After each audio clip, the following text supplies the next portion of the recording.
So first of all, the propaganda is getting tiresome. Trump has done a brilliant job. You can't find one thing to criticize him over. And, and Joe Biden had destroyed the economy. It was record low unemployment. So you're being preposterous. No one believes you. Cenk Uygur showed up on Piers Morgan Uncensored to go head to head with a panel that honestly looked like a MAGA fever dream. You had Tim Pool doing his usual beanie and both sides routine, Batya Ungar-Sargon pretending to be the voice of reason, Kari Lake going full conspiracy mode, and Congressman Shri Thanedar thrown into the mix. We're going to take a look at some of the wild moments from this panel, break down what was said, and I'll give you my take on all of it. Let's get into it. When you look at the corporate press, the principal institutions, ABC, et cetera, he's down in the double digits. However, if you go back to the start of his second term, you can see that the polls completely disagree with each other in ridiculous ways. One day he's up 10, the next day a new polling agency said he's down 10. The only thing you really need to track is a singular poll's movement over time, and we are seeing a minor decline. That is likely due to 401ks dropping, people being concerned about this. Does this rise to the level of impeachment? No. I think you're doing this largely because you want to get your name out there, because the Democrats have no front runner. No one knows who's in charge of the party, so everyone's clawing to the top of the crabs in a barrel to try and be the pick me for 2028. All right, Congressman. Congressman, you're just doing this because you're a narcissist, basically. Well, look, in the first 100 days, his numbers are lower than any other president. You had to go back 70 years. And the only other bad numbers for a president in the first 100 days was Trump 45. So people have spoken. Is that why you're doing it? People are having a buyer's remorse. People are, I've spoken to many of Trump's supporters, and they are hugely disappointed by his actions, by his failure to fix the economy. That's number one on people's minds. Okay, Kari, what's your response to the congressman? Because there are lots of people saying this, and the Democrats have got their gander up a bit now. They're beginning to marshal their so-called resistance in a better way, because Trump's giving them a lot of opportunity to do that. At what point politically do you start feeling twitchy if the tariff war doesn't work how Trump intends it to? First of all, where did this guy come from? No, with all due respect, this is an idiotic thing to do.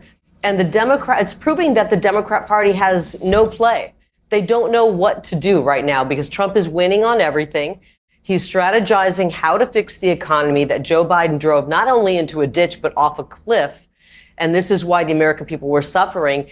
And it sounds to me like this is a political move to try to put him in good graces with the AOC crowd and the very, very far left radical crowd ahead of another election.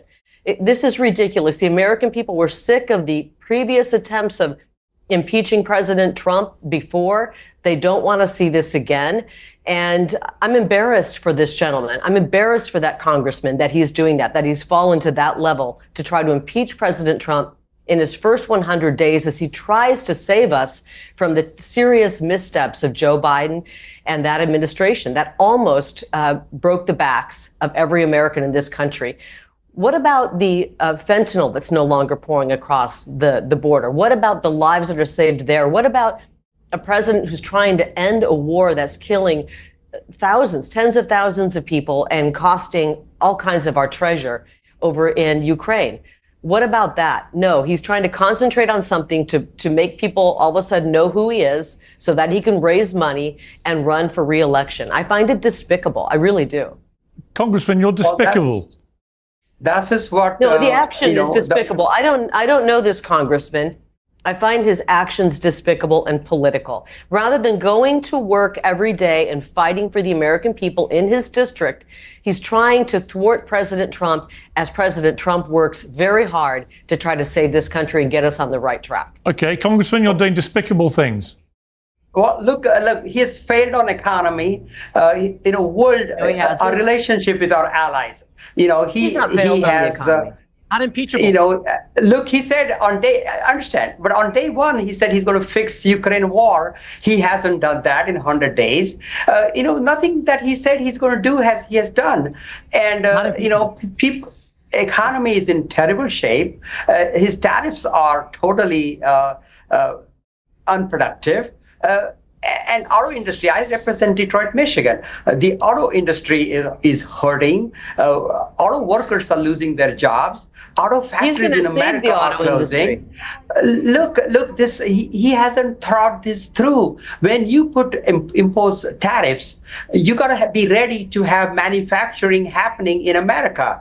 I agree that more manufacturing needs to happen in America, but it doesn't happen just because he raises tariffs on foreign countries. You need to invest in manufacturing. This is a process that takes tens of years to get this done. Okay, let me bring in. All right, let me bring in. Is this Congressman out of Michigan? Is that what I'm hearing? Yes. I represent. And you're not for President Trump. You're not for the tariffs that are going to single-handedly save the American auto industry.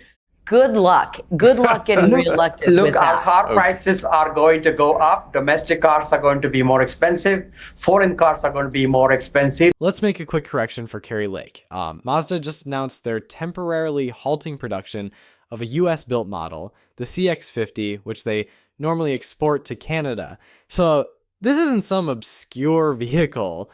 It makes up a solid 15% of their Canadian sales. The reason? Trump's tariffs. Straight up. So when Kari Lake goes on about how these tariffs are bringing back American jobs, I honestly don't get it. How are tariffs helping if manufacturers are literally cutting production and laying people off because of them? You can't say something is working while the numbers are telling the opposite story in real time.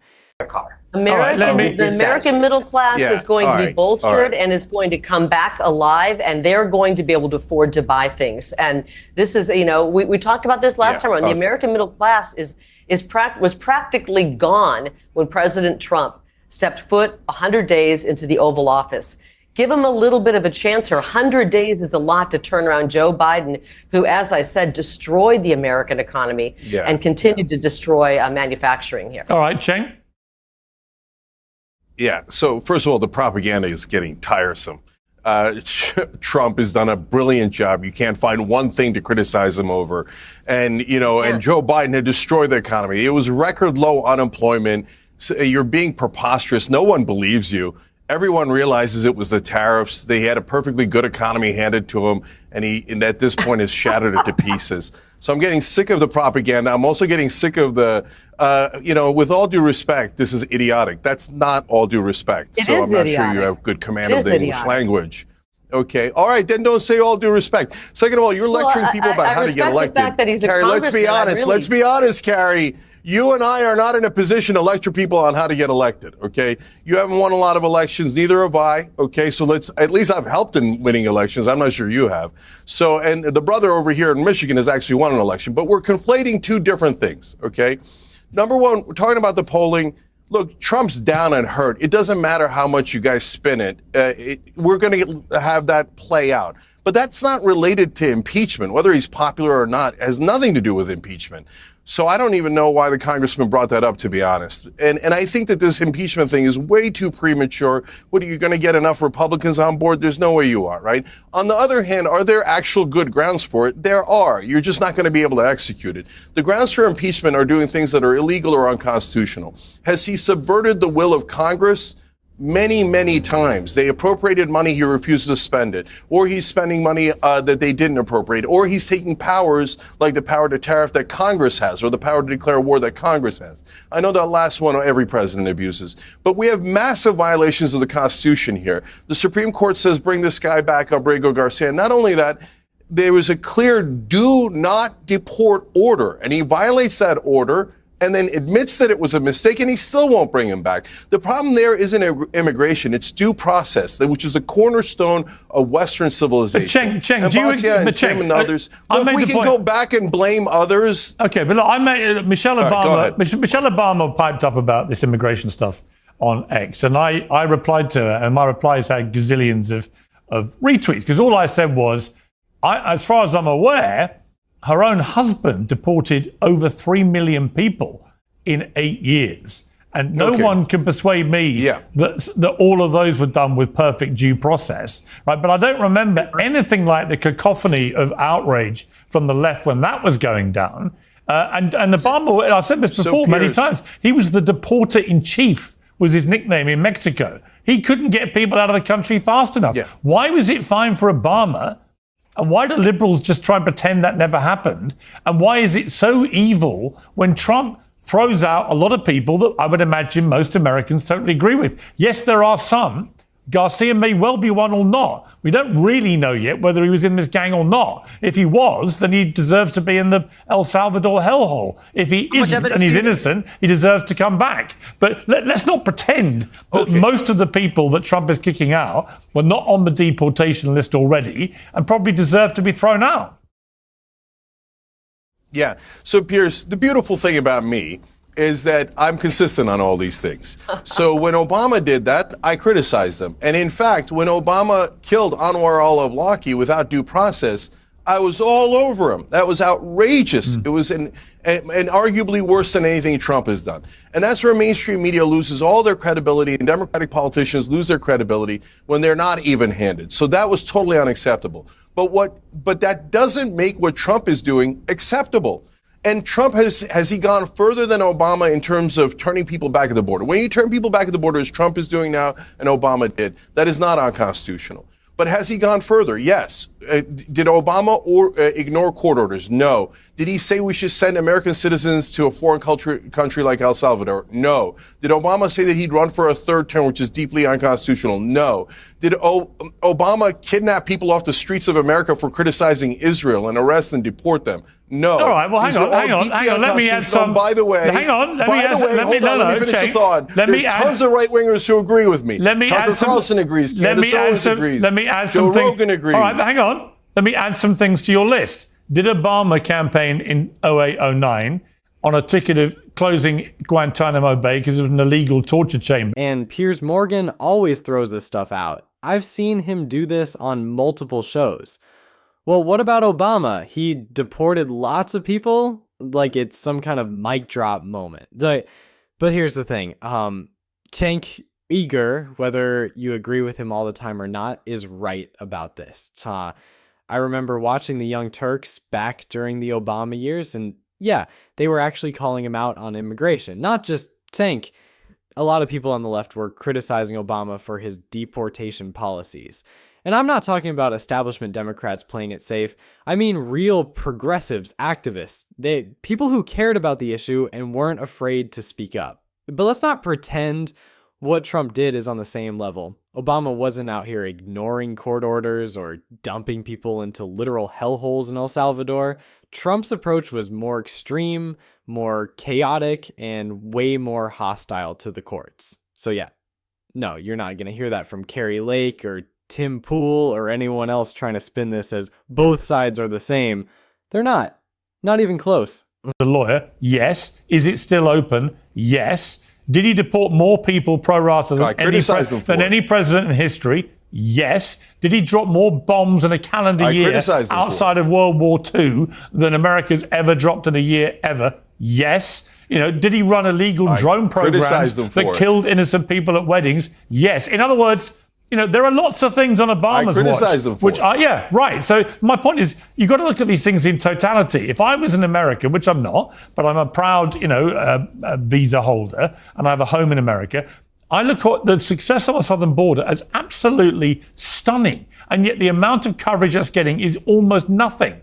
And it says to me that the media remains... But whose fault is that, Piers? Well, it's the mainstream... To me, it's the mainstream media. Let me bring in Batya here. Batya, it seems to me that the mainstream media... No, hold on. You asked me a question. Let me answer it real quick, Piers. So, look, in terms of the criticism of mainstream media that's hypocritical, I just pointed it out. But it's not mainstream media that did this. Trump, if he had just focused on closing the border, right now might be at 55% approval rating or really high. I mentioned that right in the beginning. But instead, he bungled it because he's a serial bungler. And he keeps testing the limits of his power because he's authoritarian by nature. He didn't have to do those 4 or 5 unconstitutional things that I just listed. He did it on purpose. He's the one punching himself in the face. So don't blame media for that. That was all Trump. All right, except that Batya, what I would say is... All right. That's the propaganda. Tim, I will come to you in a moment. Let Batya just respond to that first. Well, all of these marginal cases, when you actually look into them, turn out to be not so marginal. You know, Kilmar Garcia did not have an order not to deport him. He had an order not to deport him to El Salvador. So they sent him to the wrong country. But this person is a wife beater and a gangbanger and a human trafficker. He should have been deported to another country. We were let down as Americans because he got a lot of due process and they just didn't follow through because the immigration courts are deeply flawed. You look at these people who were picked up for supposedly criticizing Israel. They both, the two that are, in the news a lot, belong to a group called Columbia University Apartheid Divest, which put out literature 100% supporting Hamas and the October 7th attack. That is a violation of a green card. We would never have given somebody a visa who said, I'm going to belong to a group that's going to put out literature in support of Hamas. The two children who allegedly are American citizens who were deported, they were not deported. Their mothers were deported, and because their mothers are not sociopaths, they chose to take their children with them rather than calling up and finding someone else to take their 2-year-old children. So all of these supposedly liminal cases are actually nothing of the sort. There has been no constitutional crisis. This congressman seems to think that having bad polling numbers is an impeachable offense, is somehow a high crime and misdemeanor. It is utterly laughable, and it's because the Democrats have no agenda. Donald Trump is running to the left of them on economics and to the left of them on fighting wars and being anti-war and trying to get us out of different things. They're to the left of the Democrats now. Look, I've got plenty of issues with the Democratic Party, no question. But come on, this idea that the Trump camp is somehow anti-war. Pete Hegseth literally posted a tweet right after the show was recorded. I saw it the same morning. Basically threatening Iran with military action. So yeah, that's what we're calling anti-war now. Moderate, he's not even conservative. There is not a single value that the Democrats hold that they are not willing to immediately abandon if Donald Trump starts to defend it. It was the Democrats who thought that we had to control the border to protect working class wages. And now all you see is Democrats out there demanding free trade and demanding more access to China. You see Democrats literally sharing Chinese propaganda because it's against Trump. They have chosen China over their own working class voters. And Congressman, I'm sorry, but the UAW and the Teamsters have both endorsed the tariffs. You're in a lot of trouble in Michigan. Yeah, well, look, auto factories are being closed. Auto workers are losing jobs. Look, the unconstitutional things. This president tried to the pump and dump scheme. Remember the memes that he profited from? Personally profited from. Remember that freedom of speech, the lawyers who had fought against him, he intimidated those and then. But what about but Congressman, what about the sustained lawfare that was waged against Trump by the left? Okay, I'm gonna stop here because honestly, this is how these Piers Morgan panels always end up. They just spiral into a mess of people tossing around so-called facts that are really just opinions dressed up as arguments. The congressman nailed it, and Batya Ungar-Sargon's claim that Democrats are somehow siding with China. No, they're siding with not having empty shelves in stores this summer, which is exactly where we're headed if Trump keeps pushing these tariffs. Now, I fully expect Trump to cave before that happens, and when he does, he'll spin it as some kind of win. Spoiler, it's not. And when we talk about actual impeachable behavior, like Cenk said, nothing's going to move on that front, but that doesn't mean it's not real. The pump and dump stuff with meme coins and shady deals, that's barely getting coverage, and it's honestly one of the most blatant grifts we've seen from a sitting president. And yeah, he'll probably skate by with no consequences. Now, about Batya's talk on gangs and human trafficking, none of that's been proven. And honestly, nothing this administration says is credible at this point. It's just spin. We're watching unconstitutional stuff happen in plain sight, especially on immigration.